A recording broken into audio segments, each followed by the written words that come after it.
Welcome, fam. Back to the Ride, the Dr. Eric K. Coleman Show. Please, ma'am, please, sir, subscribe to the channel so that you will be abreast to all content pertaining to this platform. We are going to jump into commentary on a clip for today dealing with the subject falling in love. Falling in love, we know that's the easy part.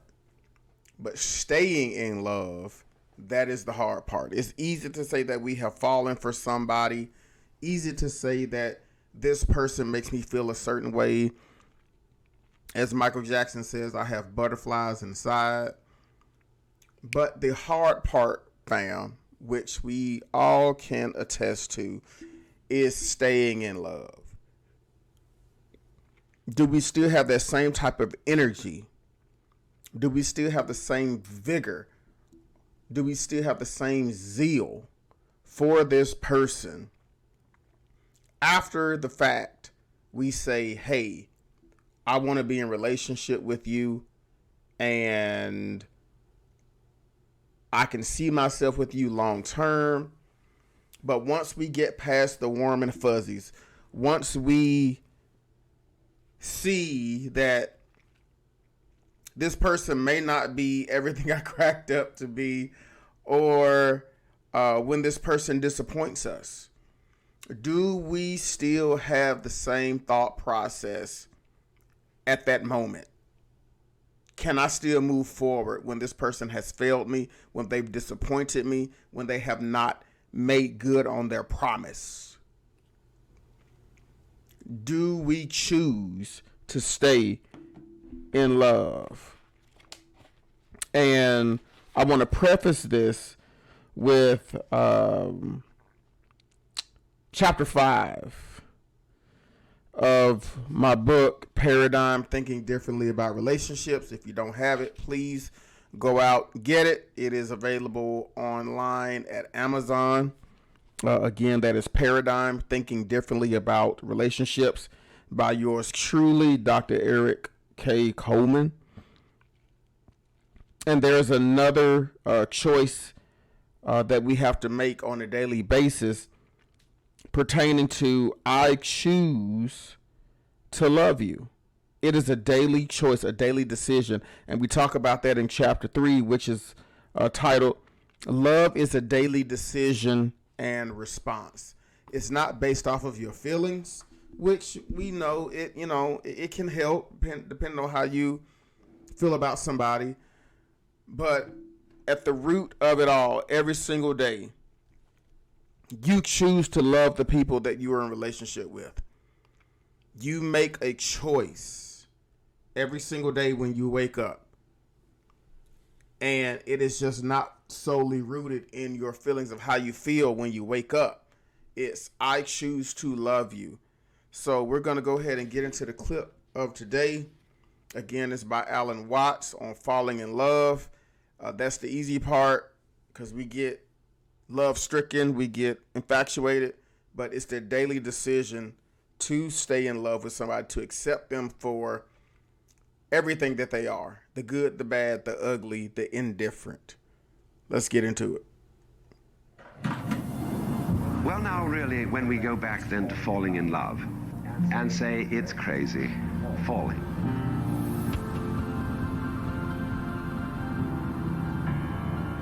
We don't say rising into love. There is in it the idea of the fall. Taking this ghastly risk is... That's the idea of love. That's the idea of being in a relationship with someone, anybody, whether it's romantic or platonic or even family member. You're taking this risk. You're saying that I am willing to accept you for who you are, and I'm willing to pull down the veil. I'm willing to tear down the wall. I'm willing to expose myself to show you who I really am. Do I entrust you with my most vulnerable state? This is the condition of there being life. You see, for all life is an act of faith. The moment you take a step, you do so on an act of faith because you don't know that the floor is not going to give under your feet. The moment you take a journey, what an act of faith. any kind of undertaking in relationship. What an act of faith. You've given yourself up. This is the most powerful thing that can be done. Surrender. See, and love is an act of surrender to another person. Yeah, I mean, I know we're talking from a standpoint of, general, but even from a perspective of the biblical sense, let me back up a little bit, because I want you all to catch this. So let me back up a little bit on what he says here, because I don't want to miss that. Let's play that again. Is the most powerful thing that can be done. Surrender. See, and love is an act of surrender. Right there. Love is an act of surrender. Let me remind you what we talk about on this platform all the time. What is our running definition of love? Love is esteeming others before yourself and keeping in mind their betterment and well-being. So if we have the other person on our mind, then we are surrendering. Let's take it from the perspective of our faith base. Of being a Christian, because we are in love with Christ. We are in love with the Trinity, that we sacrifice, as Galatians 2:20 and other scriptures talking about. I am no longer, it is no longer me who lives, but I am crucified with Christ. Who is no longer me who lives, but it's Christ that lives within me. And because of him, it is I do what I do. When we sacrifice, I present myself as a living sacrifice, holy and acceptable unto the Lord, that I lay down my desires, my wants, my ambitions, because I want the glory of the Lord to shine forth in my life. What he has deemed for my life, that is what I want, because it will bring glory. And yes, it will bring benefit to my life, but it's because of Christ that I esteem him higher above myself. Because of what he did on Calvary's cross, I am in love with him because of his demonstration, his sacrifice of the cross. And when we talk about sacrificing for other people, we are esteeming others above ourselves. That is the crux. That is the root. That is the definition. I know we like to go to Corinthians. Love is kind. Love is patient. Love is not puffed up. Yes. All those things, that gives a definition of what love is not. But then we really need to pay attention to what love is. Love is patient. Love is kind. Love esteems others above yourself. That's what we got to pay attention to, fam. Are we sacrificing for other people when we say, I am in love with you? Or are you just infatuated with them of what they can give you at a certain moment, at a certain dispensation of time in your life? Let's keep going. To another person. Total abandonment. I give myself to you. That's quite mad, because you see, it's letting things get out of control. We all want control. We want to have control in relationships. I cannot tell you how many times I have come across people that I have counseled, that I have been mentors to, that is the crux of it all. People want to be in control.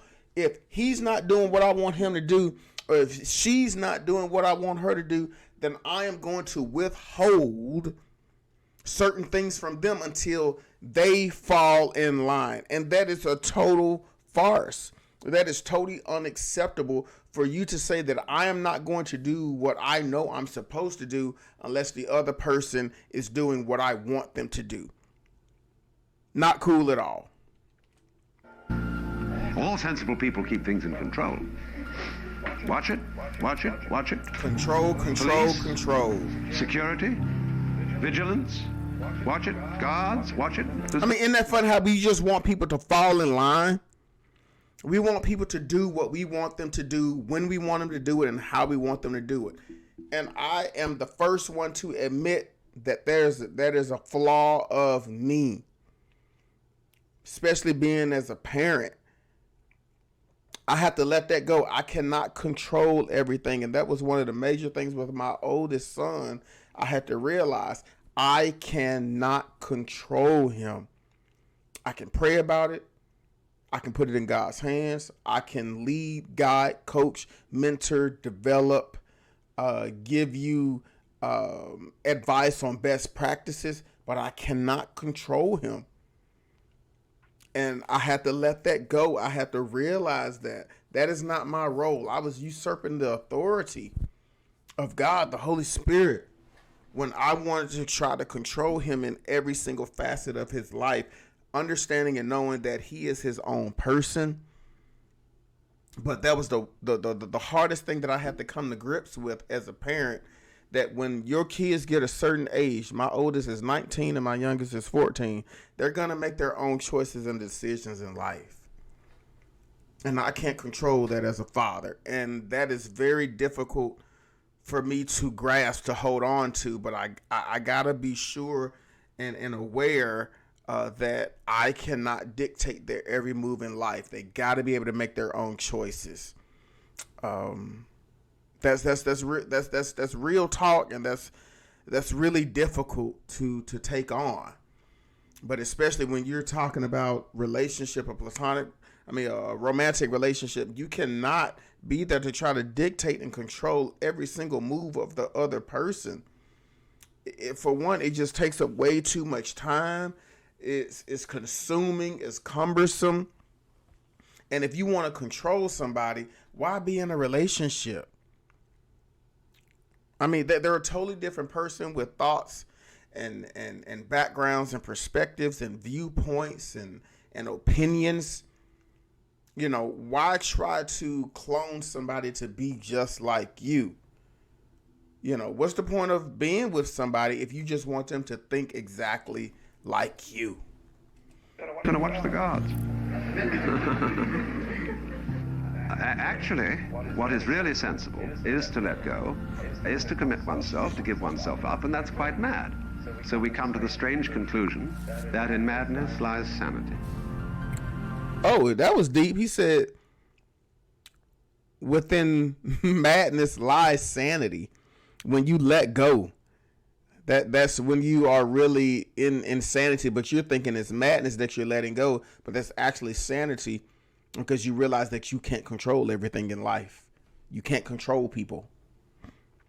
And if you want to control people, we got to take that self-reflective look. And that is chapter 1, self-examination in the book of Paradigm, Thinking Different About Relationships. You got to take that self-examination, take that self-reflective look to figure out how are you showing up in relationships, and not just always thinking about how the other person is showing up in relationships.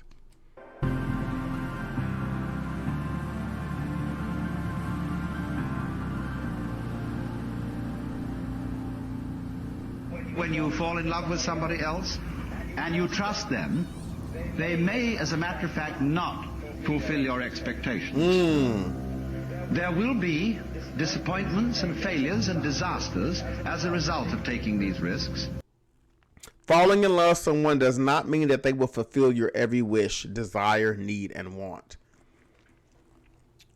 When you're entering into relationships, it is so jacked up, and I said this in season 2, it's really messed up or unrealistic.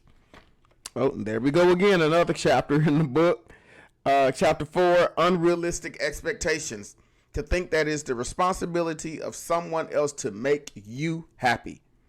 How dare you, how foolish, how selfish is that to put that unrealistic expectation on someone else, that it is their job to make you happy in life, because we know happiness is circumstantial and it can go away just like that.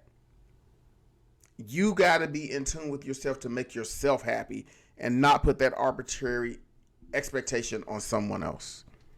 It's a gamble, but that risk has to be taken. The alternative to taking that... It's like we want people to be perfect, but we know that we're not perfect. That don't make sense. That's insanity. ...risk is much worse than trusting and being deceived.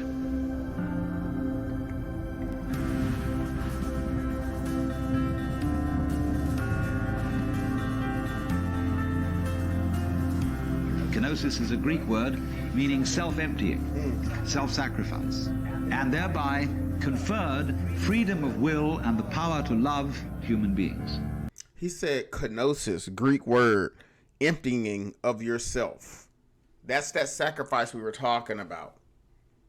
Are we willing to kenosis? Are we willing to give our all in relationships? Are we willing to sacrifice and empty ourselves to other people so that they may be better, so that they may become?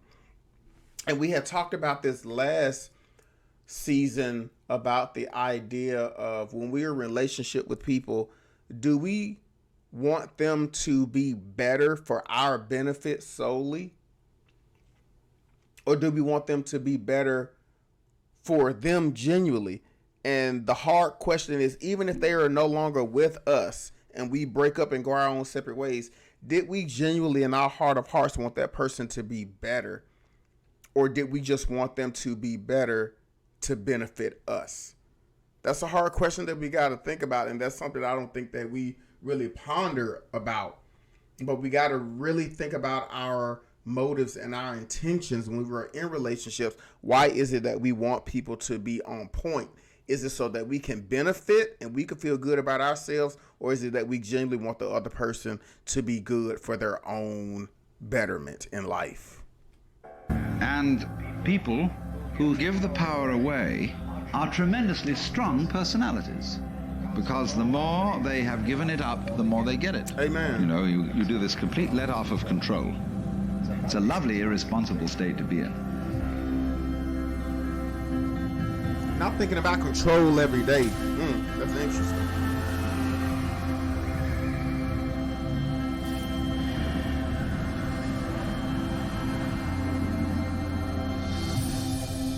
What I am involves what you are.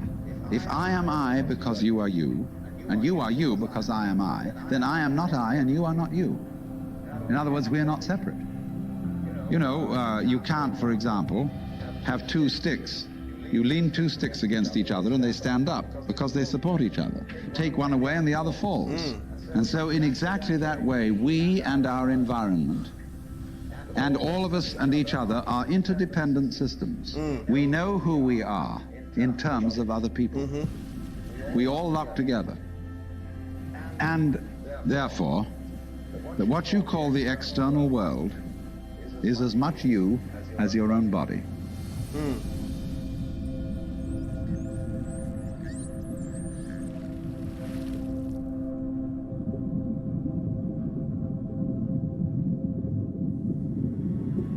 Love is not something that is a sort of rare commodity. Everybody has it. Existence is love. Because He said love is not a rare commodity. Love is something that everybody has. And I agree with that. It just all depends on how you choose to love and who you choose to love. We all have the capacity to love, but is it distorted? Are we just in love with people just for the sake of being in a relationship? Just to say we are infatuated with the idea of being in love? Or do we really love the people we are in relationship with? And again, chapter 3, love is a daily choice and a daily decision. you see, in tying up love in knots and becoming incapable of it, you can't destroy this energy. When you won't love and you won't let it out, the thing comes out in the form of self-destruction. So everybody has the force running. The thing is, first of all, to get it moving.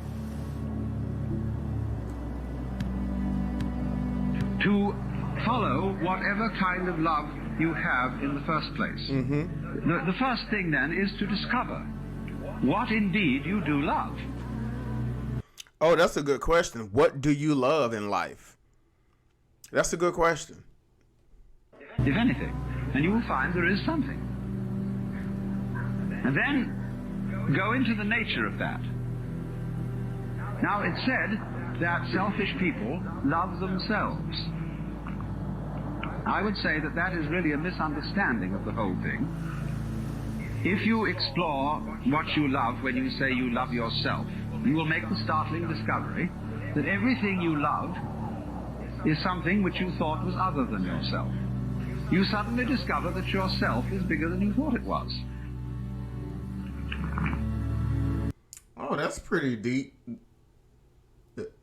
When people are selfish and self-centered, they puff themselves up to be bigger than what they really are. That's what he's getting at. It includes the other. And you can't do without it. This brings about a fundamental change in the understanding of the meaning and nature of self. And thereupon, there become a change of attitude to other people. Your love, which is what you are, begins to express itself quite naturally and unaffectedly in a wider way. Now you may ask, well, how are we going to love? I don't think that's quite a question. It isn't so much how or where are we going to get the love from. We all have it.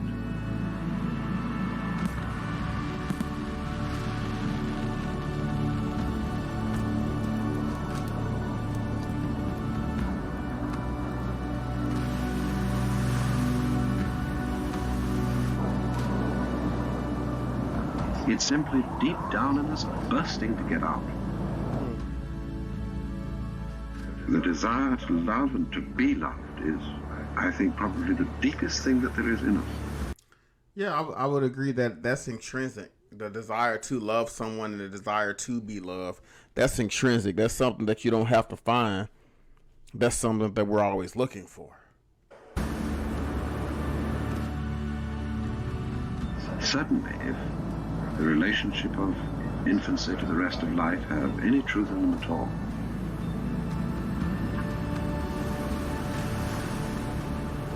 And so it's a matter of seeing that this deeply repressed love must be let out. And so he says that this love must be let out. And when we're talking about here today, fam, the whole idea, fell in love with somebody, and that's it. And that's where we stop.